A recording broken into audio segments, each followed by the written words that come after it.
Welcome to 9+ news. నేను సంగీత.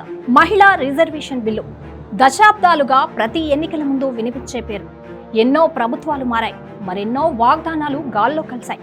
కానీ 2023లో నారీ శక్తి వందన్ అధినియం పేరుతో పార్లమెంట్ ఏకగ్రీవంగా ఈ బిల్లును ఆమోదించినప్పుడు దేశ మహిళల ఆశలు మళ్లీ చిగురించాయి. కొత్త పార్లమెంట్ భవనంలో ఆమోదం పొందిన మొట్టమొదటి బిల్లుగా ఇది చరిత్ర సృష్టించింది. అయితే చట్టం పాస్ అయినా అమలు మాత్రం జరగడం లేదు. ఎందుకని? ఈ బిల్లు అమలు కావాలంటే జనాభా గణన, ఆ తర్వాత నియోజకవర్గాల పునర్విభజన అంటే డీలిమిటేషన్ పూర్తి కావాలనే 2 షరతులు ఉన్నాయి. ఇక్కడే అసలు చిక్కు వచ్చి పడింది.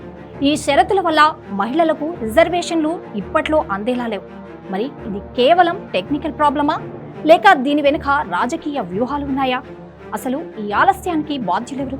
ఈరోజు దీని గురించి బిగ్ స్టోరీలో డీటెయిల్గా విశ్లేషించుకుందాం.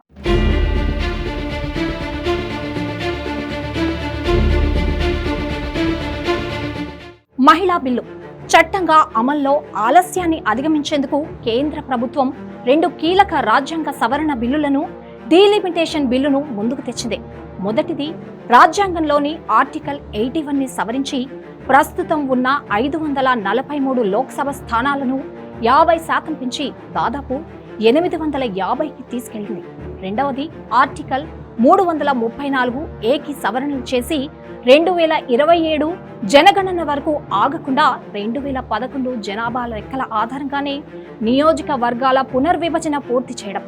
దీనివల్ల ఏ రాష్ట్రం సీట్లు కోల్పోదని, అన్ని రాష్ట్రాల్లో లోక్సభ స్థానాలు పెరుగుతాయని ప్రధాని మోదీ, హోంమంత్రి అమిత్ షా సభాముఖంగా హామీ ఇచ్చారు. అయితే ప్రతిపక్షాలు ఈ బిల్లులను తీవ్రంగా వ్యతిరేకించాయి. ఇది మహిళా బిల్లు ముసుగులో ప్రభుత్వం పన్నుతున్న రాజకీయ కుట్ర అని ఆరోపించాయి. వాళ్లు వ్యతిరేకతకు 3 ప్రధాన కారణాలున్నాయి. మొదటిది దక్షిణాది రాష్ట్రాలకు అన్యాయం. జనాభా నియంత్రణ పాటించిన దక్షిణాది రాష్ట్రాల ప్రాతినిధ్యం తగ్గించి ఉత్తరాది రాష్ట్రాల ప్రాబల్యం పెంచేందుకే ఈ ఎత్తుగడ అని ప్రతిపక్ష నేతలు ఆరోపించారు. The South Indian states, you are telling the northeastern states, you are telling small states in India that in order for the BJP to remain in power, delimitation చట్టం ద్వారా నియోజకవర్గాలను తమకు అనుకూలంగా మార్చుకుని 2029 ఎన్నికల్లో లబ్ధి పొందేందుకే ఇదంతా చేస్తున్నారని విమర్శించారు.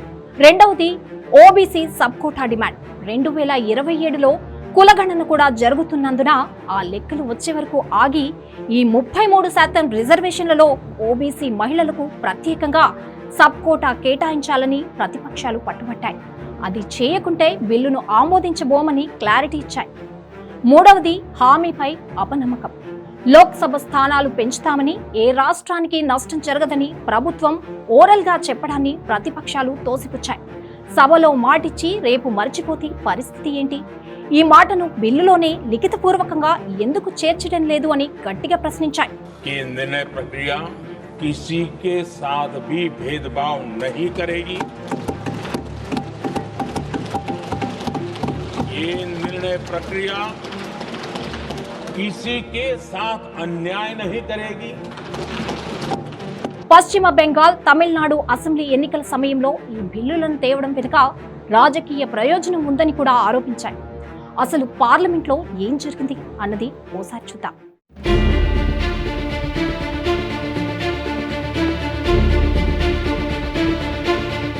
ప్రభుత్వం తెచ్చిన ఈ సవరణ బిల్లులను ప్రతిపక్షాలు తీవ్రంగా వ్యతిరేకించాయి.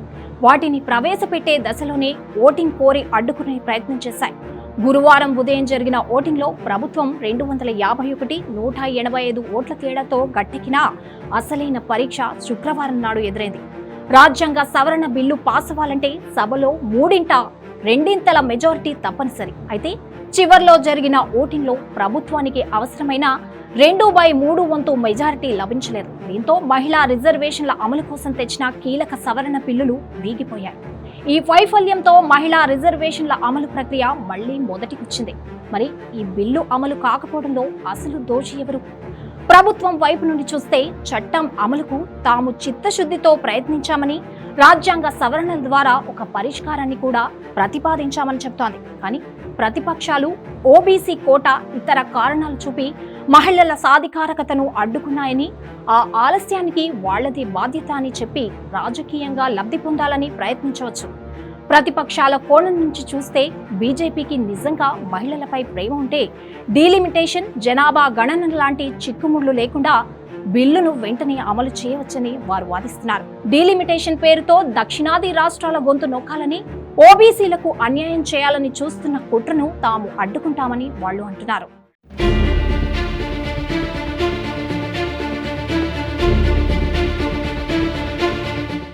నిజానికి ఇది ఒక పార్టీ ఫెయిల్యూర్ కాదు, మన రాజకీయ వ్యవస్థ వైఫల్యం. మహిళా సాధికారత లాంటి అతి ముఖ్యమైన జాతీయ అంశం కూడా రాజకీయ చదరంగంలో ఓ పావుగా మారింది. ఓవైపు ప్రభుత్వం పూర్తి స్పష్టతతో కూడిన లిఖితపూర్వక హామీ ఇవ్వకుండా బిల్లును ఆమోదింపజేసుకోవాలని చూస్తుందనే విమర్శలు ఉన్నాయి.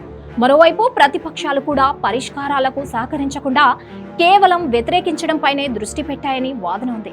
ఈ రాజకీయ యుద్ధంలో అధికారం కోసం సాగుతున్న ఈ పోరాటంలో అంతిమంగా నష్టపోతోంది ఎవరు? దేశ జనాభాలో సగభాగమైన భారతీయ మహిళలు. చట్టం వచ్చినా ఫలం అందని ద్రాక్షలా మిగిలిపోతోంది. వారి దశాబ్దాల కళ మరోసారి వాయిదాల పర్వంలో చిక్కుకుపోయింది. ఇది కేవలం ఒక బిల్లు కథ కాదు, మన రాజకీయ పార్టీలకు మహిళా సాధికారతపై ఉన్న నిజమైన నిబద్ధతకు ఇది ఒక పరీక్ష. ప్రభుత్వ వాదనలను నిజాయితీ ఉందా? ప్రతిపక్షాల ఆందోళనలను అర్థముందా? ఈ రాజకీయ నాటకంలో అసలు దోషులు ఎవరు? దీనిపై మీ అభిప్రాయం ఏంటో కింద కామెంట్స్లో తప్పకుండా పంచుకోండి. ఇలాంటి లోతైన విశ్లేషణల కోసం మా 9+ ఛానల్ను సబ్స్క్రైబ్ చేసుకోండి. మరిన్ని ఆసక్తికరమైన అంశంతో మళ్ళీ బిగ్ స్టోరీలో మళ్ళీ కలుద్దాం.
మహిళా రిజర్వేషన్ బిల్లు దశాబ్దాలుగా ప్రతి ఎన్నికల ముందు వినిపించే పేరు.